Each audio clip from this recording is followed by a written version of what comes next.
Comunidad Minera. Venían los mayas, incas, nahuas y arahuacos, y de todos ellos hay un rastro dentro de las cuevas, un rastro rupestre dentro de las cuevas. Lo contactan y lo contratan para que venga a hacer una revisión de estas cuevas, ¿no? Y él, de que lo contratan, les avisa: yo no doy el informe que usted quiere, yo doy el informe de lo que veo, comenzando con la destrucción de 6 de las cuevas que había en el Porvenir. Se destruyeron 6 cavidades. Saludos, ¿qué tal, amigos? Víctor Santos Uriel con ustedes nuevamente, dando inicio a esta nueva edición de Comunidad Minera. Sean todos bienvenidos y les prometo que tendremos un programa repleto de informaciones ambientales, técnicos mineros y sociales. Y es que aquí, en Comunidad Minera, promovemos la minería responsable que respeta el medio ambiente y el derecho de las poblaciones. Empezamos, como es de costumbre, con los precios promedios de los metales que son explotados en minas de la República Dominicana. Tenemos que el oro se cotizó cerca de los $2.700, el promedio fue cerca de 2.680, pero a la hora que estuvimos grabando este programa ya iba por 2.700. Una tendencia a la alza, y todo ha sido provocado porque los bancos mundiales empezaron a comprar oro nuevamente después de haber estado fuera del mercado por los últimos 6 meses. Especialmente el Banco de China, que es el mayor comprador de oro del mundo, reactivó sus compras justamente durante esta semana. La plata tuvo un promedio de unos $32 la onza. El cobre a $4 con 11 centavos, un ligero aumento, 4 con 11 la libra de cobre. El níquel bajó de 7.18 la semana pasada hasta llegar al promedio a $7 con 4 centavos, una ligera baja en el precio del níquel. El zinc se mantuvo igual, es inmovible a $1 con 39 centavos la libra. Tenemos que el petróleo West Texas, el petróleo que se utiliza para fijar los precios de los combustibles, bueno, debería decir que se utilizaba para fijar los precios de los combustibles, porque ha bajado hasta $64 el barril y siguen los precios como si fuera a $85. Nunca lo he entendido eso y nadie reclama sobre eso. Estuvo el precio promedio del barril de petróleo West Texas durante esta semana en los $68 con 40 centavos el barril. Pasamos ahora a la sección de los problemas socioambientales de los proyectos mineros que están operando en la República Dominicana. Tenemos que por el lado positivo, esta semana, en el fin de semana estuvimos en la provincia de Monseñor Noel, específicamente en el municipio de Bonao. Estamos tratando de confirmar la información de que la empresa Farcondo reiniciará sus trabajos de explotación en el primer semestre del año 2025, como lo señaló el director de minería, el ingeniero Rolando Muñoz. Aquí en Comunidad Minera nos sorprendió de que ningún otro medio, aparte de Diario Libre, hizo eco de esta información y quería ver qué tan cierto era. Pues fuimos a Bonao y pudimos conversar con funcionarios de Farcondo, ex funcionario y actualmente funcionario de Farcondo, y algunos empleados. Y, sorpresa, es correcto. Hay un grupo de inversionistas, mejor dicho, que está en conversación o negociando, mejor dicho, tratando de reactivar ese proyecto minero para el próximo año. Aquí en Comunidad Minera apoyamos toda noticia positiva de las comunidades mineras en todo el país y vemos que, de ser cierto, esperemos que sí, que funcione y que genere beneficios, que no ocurra como en el pasado, que después de 8 años en operaciones, solamente en 2 años reportaron beneficios. Estoy hablando de la empresa Americano Níquel, que fue la empresa que estuvo produciendo ferroníquel desde el año 2016 hasta el 23. Pero ellos llegaron aquí al país en el 2015. Esperemos que genere beneficios y que se recuperen esos 1000 y tantos empleos que se han perdido en la ciudad de Bonao, municipio cabecera de la provincia Monseñor Noel. Eso es por el lado positivo. El lado negativo, tenemos que el proyecto Barrio y Pueblo Viejo continúa afectado por la crisis social de todas esas comunidades que están en proceso de reubicación, que no se han puesto de acuerdo con la empresa minera por el valor de sus activos. Esta semana, específicamente el día 10 de diciembre, hubo una marcha que se inició a las 5 de la mañana, que en sí no fue una sola marcha, fueron 2 marchas. Una partió de Zambrana y la otra partió desde el campamento del Nuevo Renacer, y se juntaron en la puerta por donde entran los empleados de Barrio y Pueblo Viejo. Fue una actividad bastante concurrente. Tenemos que fue de tal forma que bien organizada, nada de actos de violencia, muchos policías, pero nada más lo que tengamos que reportar. Todo un éxito de esas 2 organizaciones, tanto el Nuevo Renacer como el Comité de Renegociación de las comunidades que van a ser reubicadas en el proyecto de Barrio y Pueblo Viejo. Ahora bien, me llamó la atención, a mí siempre me llama la atención cuando salen comunicados. Cuando revisé los periódicos digitales durante el día hasta las 2 de la tarde, encontré que 7 periódicos habían hecho eco de la información y todos seguían el mismo patrón. Parece que alguien le pasó una nota de prensa. Y todos empezaban, que era una marcha, decían que asistieron decenas de personas, en algunos casos, en otros casos centenares de personas. Decían de que esas comunidades que quieren ser reubicadas desde hace 10 años, el tema principal de esa marcha fue conseguir un precio justo por los activos de esas comunidades que van a ser reubicadas ahora, las que están en conflicto directo, que fueron acompañadas por las otras comunidades que representan el grupo del Nuevo Renacer, que es una comunidad que están próximos a la presa de Cola, el Nuevo Yagal. La presa de Cola y Yagal. No sé el motivo que hicieron eso. También me sorprendió que al final de los artículos que fueron publicados decía que hay comunitarios que están de acuerdo con que Barrick ha traído progreso a la provincia de Sánchez Ramírez. Eso aparenta que fue una nota de prensa, desde mi punto de vista, enviada de Barrick. Coincidencia que todos tuvieron lo mismo y culminaran de la misma forma, y que se concentraran en que era una marcha para la persona que solicitaba reubicación por los últimos 10 años. Todo eso no es preciso. Ahora bien, la crisis le está aumentando a Barrick. Le está aumentando por querer abusar de esas comunidades campesinas pobres. Así de sencillamente.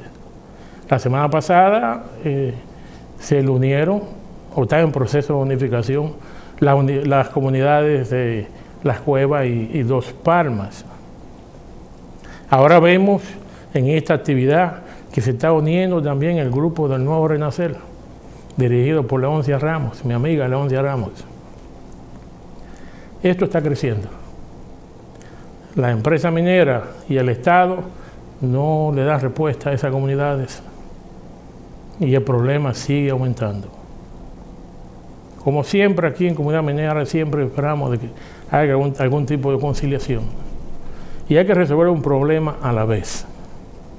Empezando, desde mi punto de vista, por el problema principal que hay ahora mismo, que son esas comunidades que van a ser reubicadas por la construcción de la nueva presa de Cola, El Naranjo, de la empresa Barrick Pueblo Viejo. Esas son las comunidades que van a ser afectadas inmediatamente. Y que la Barrick le está ofreciendo unos precios que ellos lo consideran risibles, que no llenan su expectativa y no hacen ningún esfuerzo de tratar de conciliar, sino que ese es el precio y eso es lo que va, porque tratan de imponer. Tanto la Barrick como el Estado Dominicano están trabajando de forma unificada en contra del bien común de todas esas comunidades. Esperemos que se resuelva eso y a la Barrick que deje su tigraje, así mismo se lo digo aquí en la Comunidad Minera, porque no hay otra forma de decírselo. Yo pudiera tengo un alto grado de certeza que esas comunicaciones que salieron en esos medios aparentan ser enviadas por la empresa minera para no darle valor, importancia a esas comunidades que están demandando de que les paguen el precio justo por los activos. Esa empresa Barrick Pueblo Viejo es una subsidiaria de la empresa Barrick Gold. La semana pasada el gobierno de Mali ordenó o solicitó, mejor dicho, una captura internacional para someter al presidente de Barrick Pueblo Viejo. El presidente de Barrick Pueblo Viejo está siendo acusado por el gobierno de, como hemos dicho, Barrick Pueblo Viejo está siendo acusado por el gobierno de Mali por tanto de lavado de activos como violar las leyes de impuestos en Mali. Y hay una discrepancia de $500 millones que después de una auditoría que se le hizo en el año pasado, determinó que Barrick Gold había dejado de pagar cerca de $500 millones en impuestos a la República de Mali. Ya hace unos 2 meses fueron sometidos 4 funcionarios de Barrick, el presidente de Barrick, Mark Bristow, ya me acordé. Mark Bristow o propuso, mejor dicho, un acuerdo donde le ofrecía 55% de los beneficios a la República de Mali y en vez de 500 millones que le ofrecía pagarle 350 millones, los cuales la Junta Militar de Mali decidió que no era suficiente, que ellos querían lo que le debían, $500 millones. En lo que estuvieron conversando, le metieron preso de nuevo a los 4 funcionarios que creo que están presos todavía.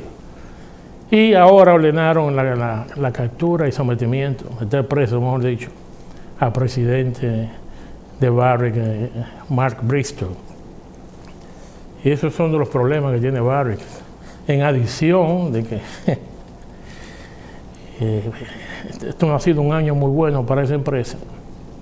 Los inversionistas, según estuve leyendo en la revista Mining.com, fue Mining.com o Northern Mining, en una de las dos, porque salió un artículo que decía que el precio del oro ha aumentado en este año en un 29%.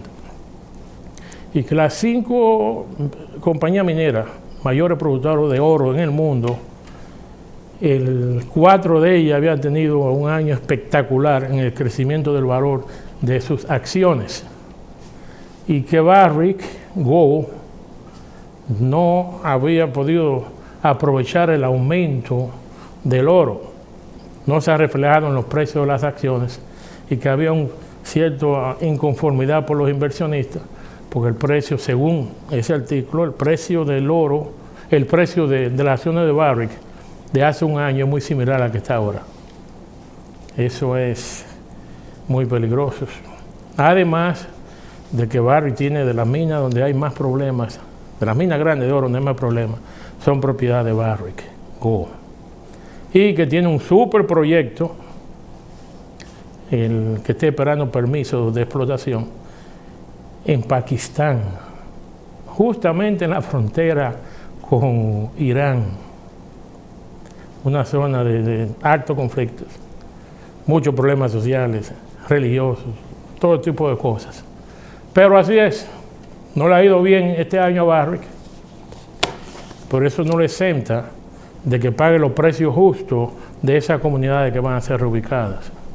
Bien sabemos que tanto en Mali, República de Mali, como en Tanzania, como en la mina de Veladero en Argentina, en esas tres minas, que son minas mucho más pequeñas que Barrick Pueblo Viejo, que produce o está supuesta a producir 800.000 onzas de oro, todas esas minas lo que producen menos de 500.000 onzas.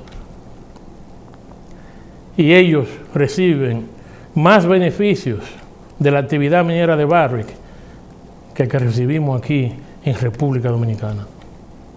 Y no solo beneficios para el Estado, beneficios para las comunidades. ¿Usted puede creer posible que en Tanzania, en Veladero, Argentina, Barrick le está entregando 1.5% de la venta bruta del oro para obras de desarrollo de las comunidades mineras? Aquí no da ni .010 y no decimos nada. Ahora Mali, mire lo que le está ofreciendo Barrick, 55% de los beneficios. Y aquí no decimos nada. En Tanzania fue otro paquete que le dieron hace unos 3, 4 años atrás. Y son minas pequeñas. Y aquí no, aquí todo bien, sí, todo perfecto. Ni el gobierno ni los políticos tampoco se preocupan por un nuevo contrato, que debiera renegociarse ese contrato de Barrick Pueblo Viejo. Así de sencillamente. Una de las minas que más le produce y que hay más tranquilidad social, aparentemente, si lo comparamos con los problemas que ha tenido en Mali, en Tanzania y también en el mismo Veladero.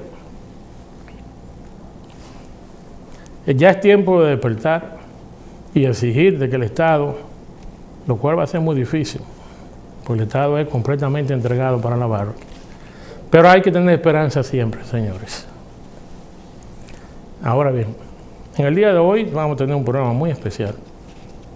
Vamos a hablar de las cuevas del Pomier, esas cuevas que están siendo amenazadas de ser destruidas por operaciones mineras.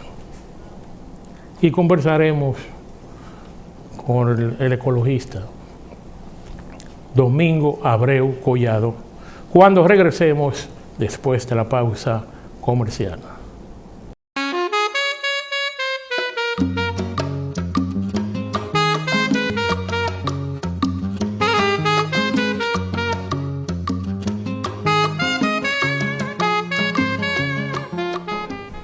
Iniciando nuestra entrevista central en el día de hoy con el ecologista Domingo Abreu Collado. Bienvenido a Comunidad Minera. Gracias. Domingo, gracias. Es un placer para nosotros tener una autoridad dominicana en el tema de espeleología. Espeleología, eso es especialista en cuevas. Así es. ¿Tú trabajas para el gobierno actualmente? No, estuve con el Estado. Bueno, estuve en el Museo del Hombre Dominicano entre los años finales de los años 80 hasta el 90, y luego en el Ministerio de Medio Ambiente desde el año 2000 hasta el 2020. ¿Y de dónde te llegó esa inspiración de estudiar las cuevas? Bueno, hay cosas que a uno se le pegan desde pequeño. Yo tuve que recluirme en mi casa los primeros años de mi infancia porque yo nací asmático de muerte. Entonces, eso hizo que mi familia no me permitiera a mí ni ir a río, ni a playa, ni a ningún otro sitio. Mis hermanos se iban todos de vacaciones, yo tenía que quedarme en la casa. Pero eso me permitió entonces estar vincularme a cosas del entorno natural del barrio cuando el ensanche Luperón comenzaba, ¿no? Que todavía estaba rodeado de montes y cuevas y cosas por ahí. Y yo me aventuraba con un perro que ni siquiera era mío, pero él me seguía y andábamos por ahí y encontraba una cantidad de cosas. Y estoy hablando cuando yo tenía 7, 8 y 9 años, ¿eh? Y empecé a ver cosas muy interesantes. Y cuando se hicieron las primeras zanjas profundas en esa zona para todo el acueducto y otras necesidades, otros servicios, ahí me encantaba meterme en esa zanja cuando los trabajadores se iban y yo exploraba toda esa roca y todos esos fósiles, y mi gran pregunta era, ¿todavía estarán vivos? ¿Cuánto hace que estuvieran vivos? Todo eso fue impregnándose dentro de mí, y luego las lecturas de aventuras y eso me llevaron entonces a las mayores de las aventuras, que siempre fue en las cuevas, en la oscuridad y en esas cosas. Eso me fue enmarcando dentro de un ámbito y una cultura que nunca se detuvo de desarrollarse. Pero tú eres ingeniero. Yo soy arqueólogo y espeleólogo. ¿Y estudiaste cueva en...? Yo estudié arqueología entre Italia y Libia, y eso me llevó a las cavernas porque la mayor cantidad de formas de comunicación de nuestros grupos aborígenes está en las cuevas, pictografías y petroglifos. Ahí están. O sea que básicamente, bueno, en la parte en la costa donde más cuevas tenemos, pero también en Cotuí tenemos cuevas. Hay cuevas en todas partes. O sea, la isla de Santo Domingo tiene una cueva por kilómetro cuadrado. Dios, tanto. Sí, ¡qué densidad! Pero solo los haitises hay 15.000 cavidades. En Haití hay 15.000 cavidades, y en el farallón que va desde Punta Palenque hasta Higüey son 175 kilómetros de cuevas, ese farallón. Y todas esas cuevas tienen manifestaciones rupestres y muchos son sitios arqueológicos. Son caliza. En caliza, todo caliza, porque la mayor parte, el 60% de la isla, de la geología es caliza. Hay cuevas también en San Juan. En San Juan hay cuevas, no muchas, no grandes, pero sí. Pero son volcánicas, me dicen. Algunas son volcánicas. Toda esa zona de San Juan, Azua, San Juan, El Cercado, ahí tenemos un cordón volcánico. Hay 11 volcanes en esa zona. Sí. Dormidos todos. A mí me gustaría que alguno despertara alguna vez, siempre la curiosidad, ¿no? Pero dormidos todos, y algunas cavidades tienen origen volcánico. Por ejemplo, en Catanamatías hay una cueva vertical, tiene 2 salidas, ¿no? Que en principio pensamos que era de origen kárstico, pero la caliza de ahí no resiste mucho a la disolución que naturalmente da origen a las cuevas kársticas. Entonces hemos coincidido con algunas personas que no, fue un volcán. Fue un volcán y tiene un volcán secundario. Y eso nos lo asegura el entorno de Yabonico, en donde está lleno de bombas volcánicas, casi en superficie.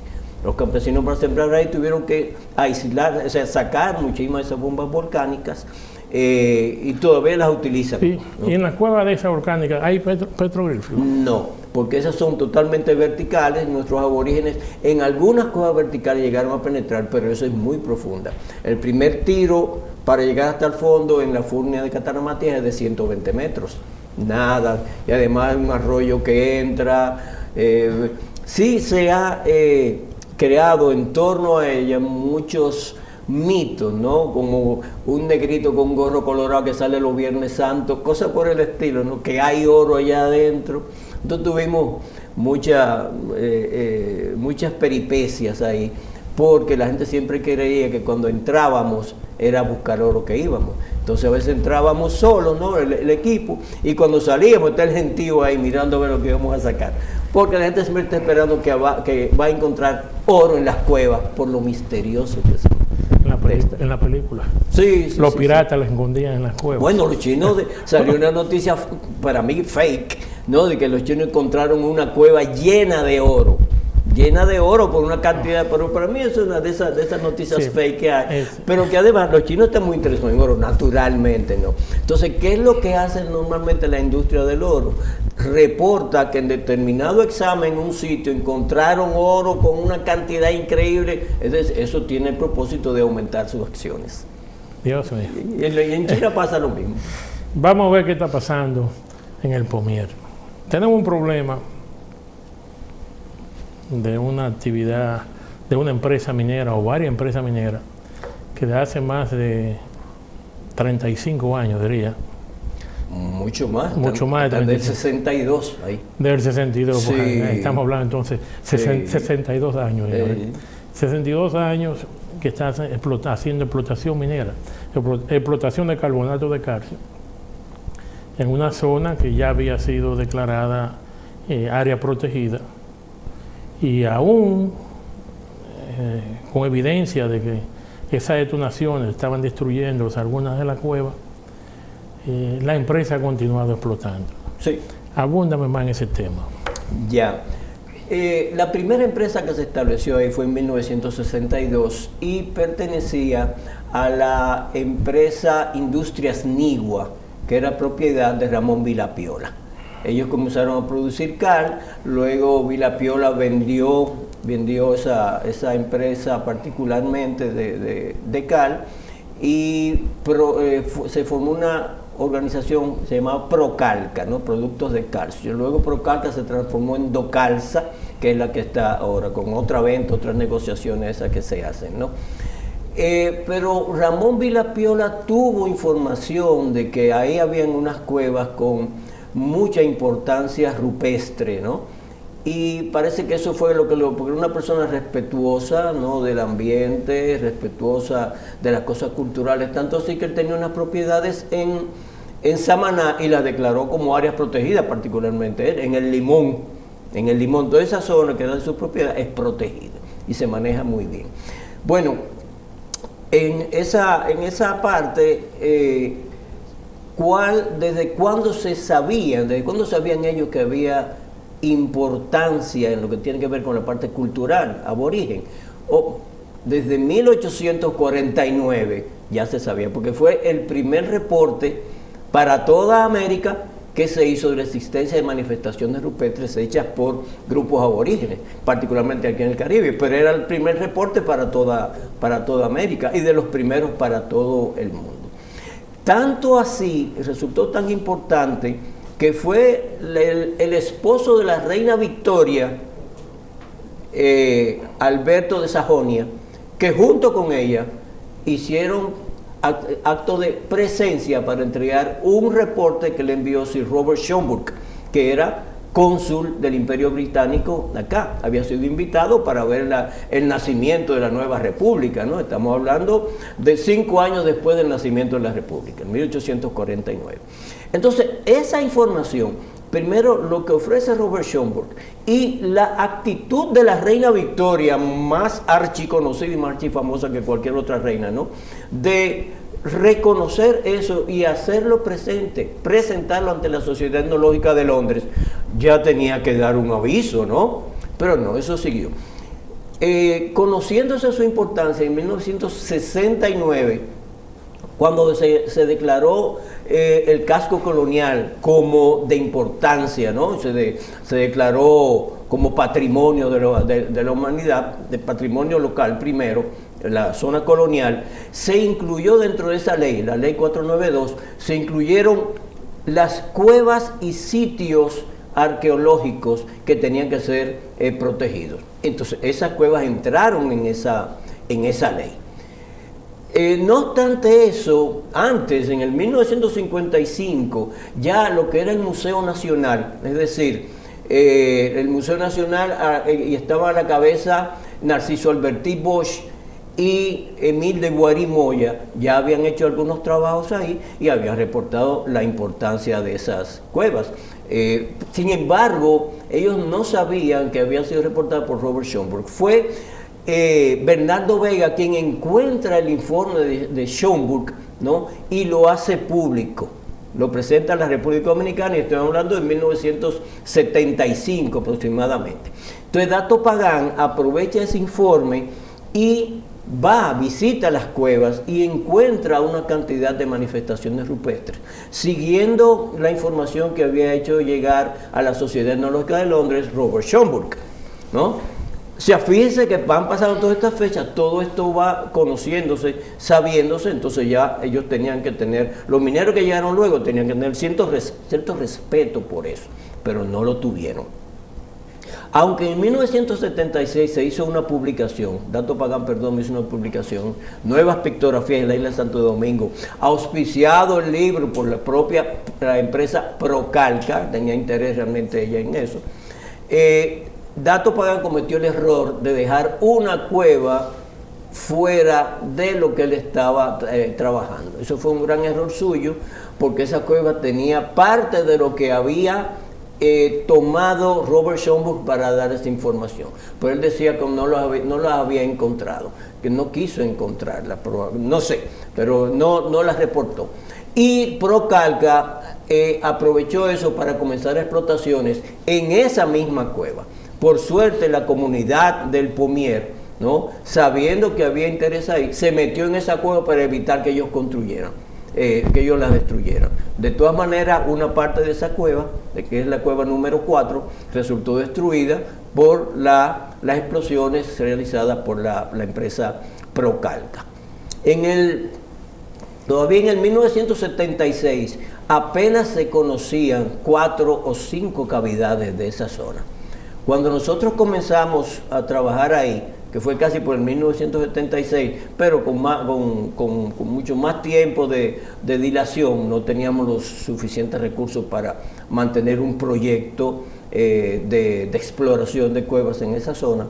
Poco a poco fuimos encontrando que había otras cavidades, pero nos tomó cerca de 10 años penetrar realmente y comenzar a encontrar un cúmulo de cavidades que llegó al número de 55. Y de esas 55 cavidades, unas 30 tienen manifestaciones rupestres. Es decir, que estábamos frente a un sitio de una importancia cultural mayúscula en relación con los otros sitios y cuevas de toda la República Dominicana y de todas las Antillas. Cuando seguimos las investigaciones, encontramos que el cronista Pedro Mártir de Anglería, en el 1520, ya publica que esas cuevas eran un sitio de destino propiciatorio, o sea, de visitación de grupos aborígenes, tanto de las islas como del continente. Y eso entonces se sabía. Claro, ha pasado con nuestros historiadores el hecho de que hay cosas que dijeron los cronistas que se silenciaron. No se tomaron en cuenta muchas cosas de lo que dijeron los cronistas, muy importantes ahora, ellos se las silenciaron, lastimosamente. Entonces, ya se sabía, de hecho, por todo lo que ve, a partir de Schomburgk, ya que era importante este sitio. Entonces, a finales de los 80, ya había en la zona 13 empresas mineras para explotando caliza, principalmente la empresa Procalca, que luego fue Docalza. Estaba Tecnominsa, estaba Barsequillo Industrial, granitos, no me acuerdo cómo se llama, granitos pero tales ahí. Todas estaban próximos a la cueva. Sí, pero, sí, no, en todo el área de cuevas, ¿no? Estaban Marmotec, no sé, Marmotec, estaban GAD SA, que estaba todavía ahí, y pues nosotros comenzamos toda una lucha para visibilizar la importancia de estas cuevas y tratar de salvarlas.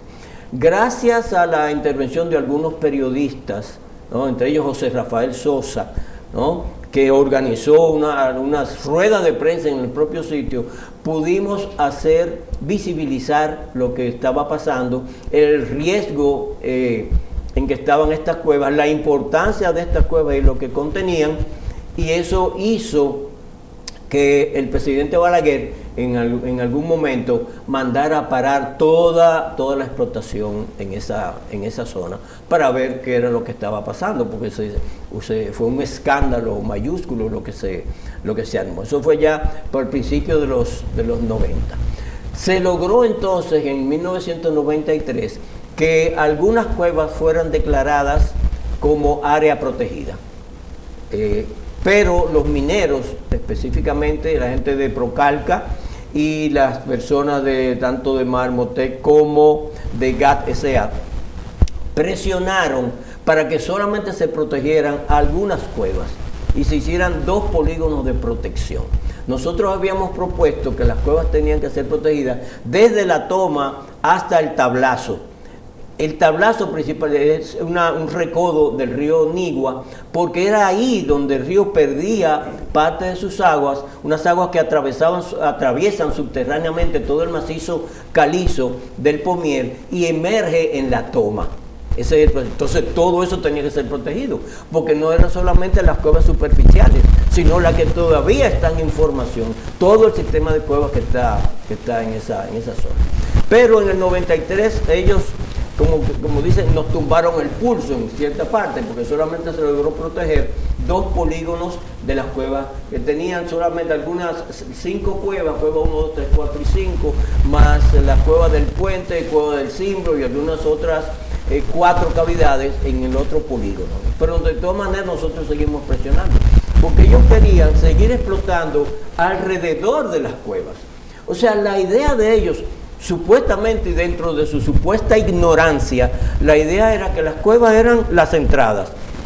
Pero señores, las cuevas son toda una red hacia abajo, ¿no? Galerías inmensas. ¿Cómo usted va a pensar que una cueva es solamente la entrada? Pero dentro de su supuesta ignorancia, eso era lo que hacía. Nosotros continuamos la lucha y ya para 1996 hubo un nuevo decreto del propio presidente Balaguer que permitió la protección de 4.12 kilómetros cuadrados, es decir, como habíamos nosotros propuesto proteger en toda esa zona. Tengo que interrumpirte porque tenemos que ir a una pausa. Imagino que sí. Y regresaremos en breve.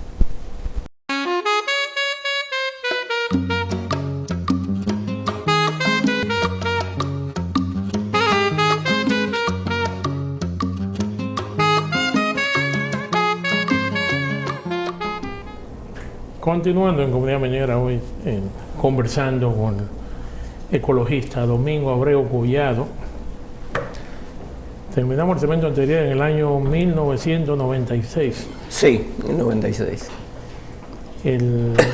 Estamos viendo de que esto ha sido una lucha por salvar o preservar esas cuevas, ese arte rupestre que tenemos en la provincia de San Cristóbal, en las cuevas del Pomier. Así es, en la sección Borbón de San Cristóbal. Yo me pregunto, ¿y dónde estaban las autoridades en esa época?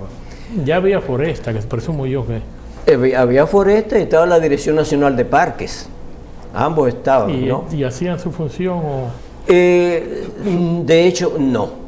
Hubo que crear, fíjense cómo son las cosas, hubo que crear escándalo y que el presidente de la República, ¿no?, oyera lo que estaba pasando y decidiera tomar una decisión con relación a eso. Pero no solamente estaba la Dirección Nacional de Foresta y la Dirección Nacional de Parques, estaba el Museo del Hombre Dominicano, que por decreto, tanto sobre cuevas como dentro de su fundación, su obligación era proteger esas cuevas y proteger todas las cuevas del territorio nacional que tuvieran interés cultural y los sitios arqueológicos. El Museo del Hombre tenía esa responsabilidad, pero se hacía el sueco, como dicen los españoles, ¿no? Y así continuaron los años, sí, pasaron hasta los llegar años. Al presente, y se creó la ley 6400. Exacto, entonces la ley Ministerio del 6400, Medio Ambiente, correcto, asume el decreto de protección de las cuevas, un decreto anterior, y lo hace ley. Las cuevas pasan a ser protegidas como ley. Y particularmente se destinan determinadas cuevas para levantar su interés, como es la Cueva de las Maravillas, la Cueva del Pomier, la cueva que está en Capote, la Cueva Funfun, está en Atomayor, para elevar el nivel de conocimiento de la gente sobre estos sitios. La pregunta es, hace 24 años se creó el Ministerio de Medio Ambiente. Así es. Es que nos supervisan. ¿Cómo es posible que todavía han pasado 24 años y estemos todavía con los mismos problemas hace 60 años atrás? Sobre ese problema. Entonces, ¿dónde están los inspectores, tanto del medio ambiente, del Ministerio de Medio Ambiente, como de la Dirección General de Minería, del Ministerio de Energía y Minas? ¿Cómo le permiten a una empresa destruir ese patrimonio cultural? Así es. Pero es que no es solamente el asunto de cuevas por parte del Ministerio de Medio Ambiente. El Ministerio de Medio Ambiente, dentro de su ley marco, porque la ley 6400 es una ley marco, estaba obligada a la creación de la ley de aguas, ¿no? Y la ley sobre el territorio. Uso de suelo. ¿No? Y no se han hecho ninguna. Ahora mismo se está trabajando sobre el ordenamiento territorial, para tener la ley de ordenamiento territorial. No sé si la habrán terminado. Pero la ley de aguas, algo tan importante como las aguas, y que tenía desde el mismo año 2000 que ya tener una propuesta de ley para que el año siguiente ya hubiera una ley de agua. Hacen 24 años y todavía no tenemos una ley de agua. Entonces, para las cuevas, pues mucho menos todavía. De ahí nace esta pregunta. ¿De dónde vino la idea de traer el técnico, el científico que trajeron de Estados Unidos a hacer una evaluación de las cuevas? ¿Cuál era el nombre de él? George Benny. George Benny. ¿Quién pagó por eso? ¿Eso fue fondo privado o fue el ministerio? Fue el Estado Dominicano que pagó a través del Ministerio de Medio Ambiente. Pero ¿Y cómo convencieron? No, es que pasan algunas cosas y a veces hay piezas en determinado engranaje que son las que deciden hacia dónde marcha la máquina de ese engranaje. Ocurre que en el Ministerio de Medio Ambiente estaba René Mateo. René Mateo, creo que es geólogo, pero es una persona con otro tipo de educación. Estuvo impartiendo docencia en Estados Unidos, viene para acá, lo vinculan al Ministerio de Medio Ambiente junto con Fidel Pérez. Fidel Pérez es hidrólogo, ¿no? Que también estuvo en el INDRI, ¿no? Entonces pasó también a Medio Ambiente. Y de repente se enteran de todo esto por las cosas que van pasando, ¿no? Y decide el propio René Mateo, ¿no?, proponer que para resolver el problema del Pomier, porque estaba en la mesa del presidente, es decir, me explico, hace 4 años nosotros, como el Pelogrupo de Santo Domingo, le enviamos al presidente de la República una propuesta para declarar la zona del Pomier como capital prehistórica de las Antillas. Porque dado lo que hemos encontrado en las cuevas, dado lo que escribieron los cronistas, dado toda su historia, eso corresponde a ser la capital mística y religiosa de todos los grupos religiosos y aborígenes que habían, tanto en la isla como en el resto del Caribe. Porque esas cuevas, repito, no eran solamente visitadas por los grupos de acá, sino que venían grupos del continente, venían los mayas, incas, nahuas y arahuacos, y de todos ellos hay un rastro dentro de las cuevas, un rastro rupestre dentro de las cuevas, que vincula muchas de esas pictografías con el Popol Vuh, por ejemplo, que es un libro sagrado de los mayas, con el Chilam Balam, también que es otro. Todas esas figuras están asociadas a los mitos e historias que están en esos libros. Eso lo hemos ido encontrando en los últimos 10 años, ¿no? Lo que va dando más importancia entonces a las cuevas. Entonces, dentro de todo esto, el presidente ve que hay esta propuesta, hace 4 años la tiene sobre su escritorio, y la había inclusive, según me dijeron, era de la opinión de que fuera el propio presidente y la presidencia quienes encabezaran ese proyecto de declarar el área y comenzar a trabajarla como capital prehistórica de las Antillas. Pero continuaron las denuncias.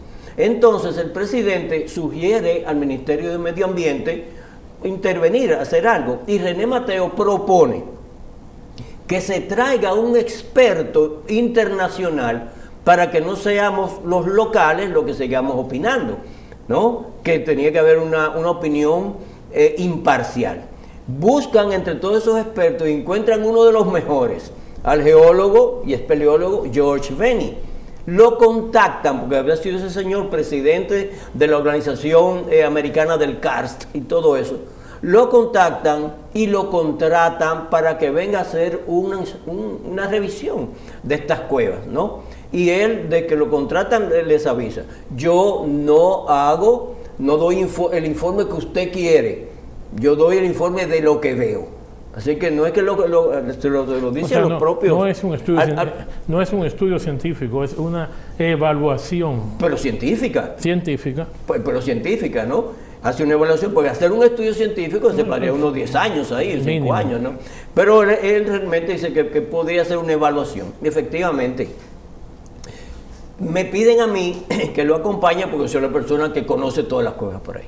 Yo le acompaño, le muestro todo y en 2 semanas el tipo ya tiene una panorámica de todo lo que ha ocurrido ahí, comenzando con la destrucción de 6 de las cuevas que había en el Porvenir. Se destruyeron 6 cavidades que tenían manifestaciones rupestres.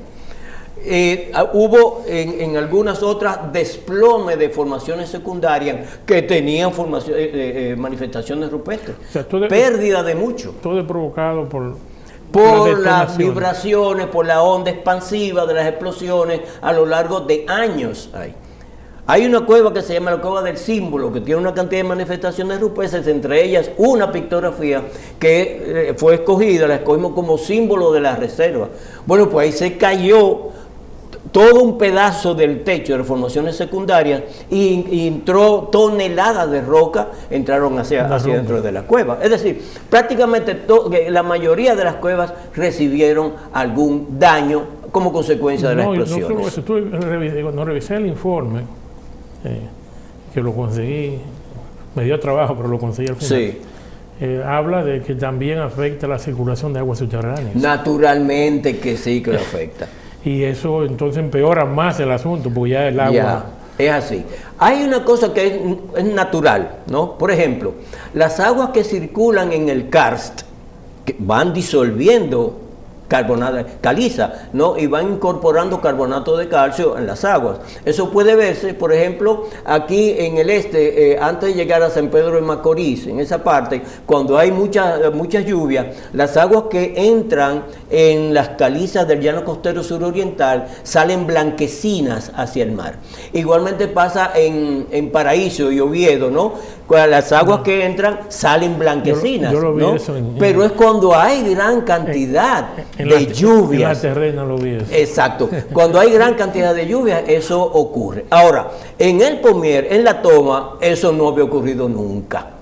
No había ocurrido nunca. ¿Por qué? Porque eso tiene, las calizas que están ahí, aunque tienen un altísimo contenido de carbonato de calcio, son muy compactas y no sueltan fácilmente su carbonato de calcio. Es decir, puede estar lloviendo, el río entra, ¿no? El río entra y sigue horadando cavidades, la lluvia también hace su trabajo, pero no se había reportado nunca los efectos que se han visto en los últimos años. Es decir, salen aguas con un color lechoso, ¿no? Un color lechoso que no es más que producto de todo el polvo generado por las empresas que al llover arrastran, ¿no?, todo ese polvo y va entonces al sistema subterráneo. Y no solamente eso, la empresa que estuvo cortando calizas utilizando hilo diamantado necesita para ello mucha agua, y usted seguramente sabe de eso. Necesita mucha agua y toda esa agua arrastra hacia el interior, hacia la parte más baja, toda esa, una especie de crema, una especie de pasta. Y es que no hay, usualmente cuando hacen esos cortes, sí, las aguas la llevan a un sitio para que tenga asentamiento. Pues no, esa entra directamente a una cueva que se llama Tami Domínguez. Pero ahí está violando. Exactamente, sí.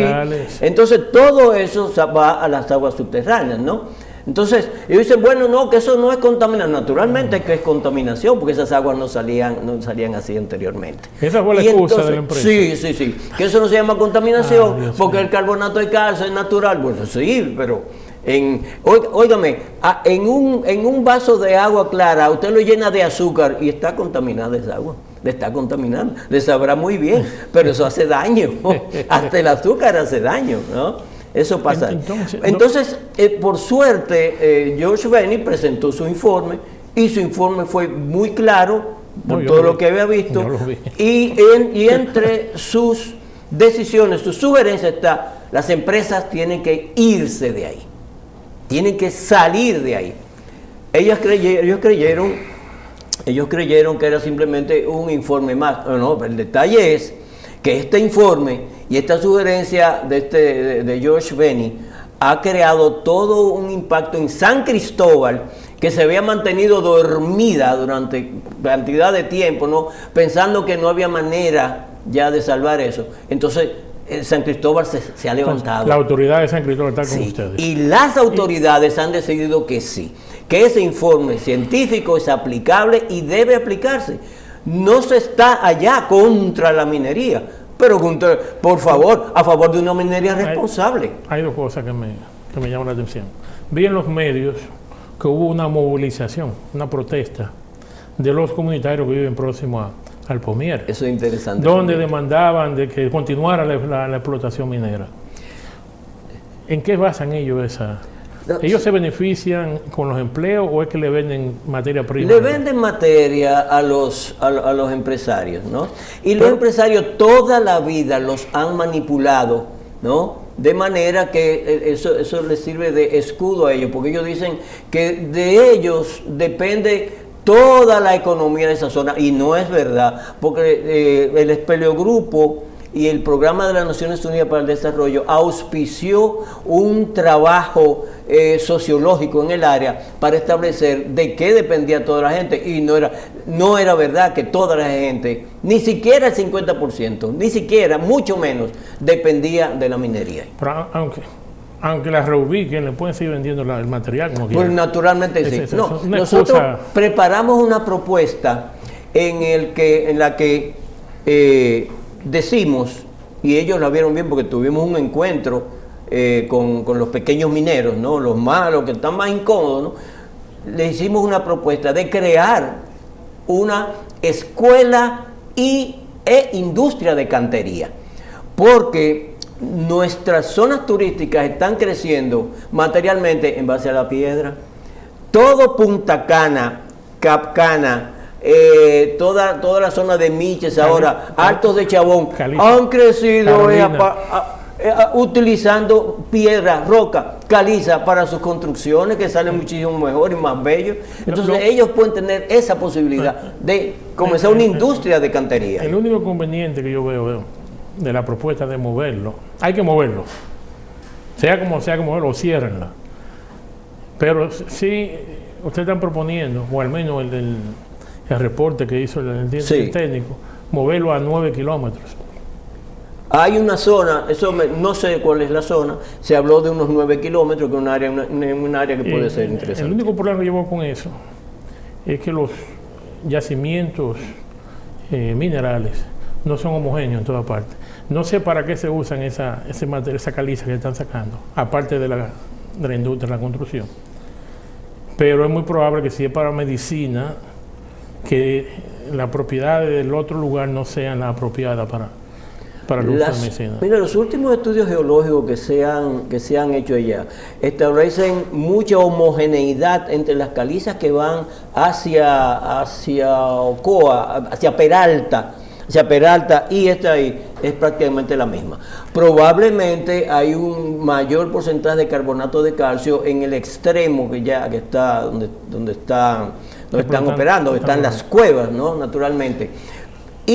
Pero eso no significa que las otras calizas no puedan utilizarse. Por además hay calizas en toda la isla. Una pregunta, ¿ustedes han pensado de desarrollar el turismo? Naturalmente que sí. Hay propuestas. Pero naturalmente sí, hay una propuesta. Estamos cerca de la capital. No solamente hay una propuesta, sería una de las propuestas más increíbles para allá. Y que más empleo genera. Desarrollar la capital prehistórica de las Antillas en esa zona y estimular y desarrollar un poblamiento, ¿no? Con una arquitectura consona con esa protección, es decir, utilizando la misma piedra que pueden generar la industria de cantería de los pequeños mineros, ¿no? Para la construcción y adecuación arquitectónica de esa zona. Es un llamado, es una propuesta turística de primer orden, imposible de rehusar para el Estado. Llegamos al final del programa. Te voy a ceder el último minuto para alguna exhortación o otra observación que tú tuvieras para solucionar este problema. No, más que exhortación, hay que agradecer en estos momentos al presidente de la República y al Ministerio de Medio Ambiente también, ¿no? Que finalmente optó por hacerse cargo de este problema, y la salida ha sido bien interesante, ¿no? Ha sido bien interesante, y esperamos que las propuestas hechas por George Bailey sean asumidas.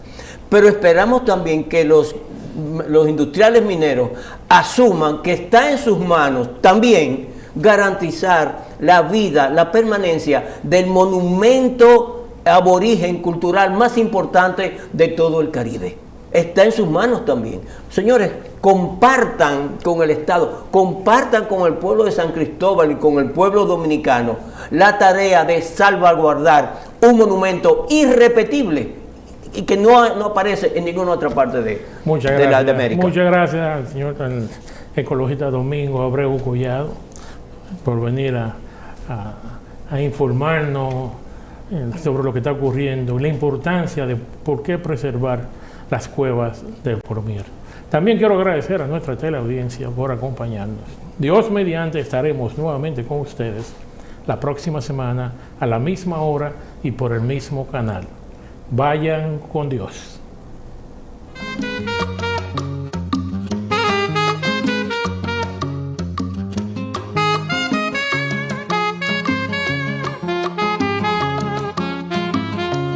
Comunidad Minera.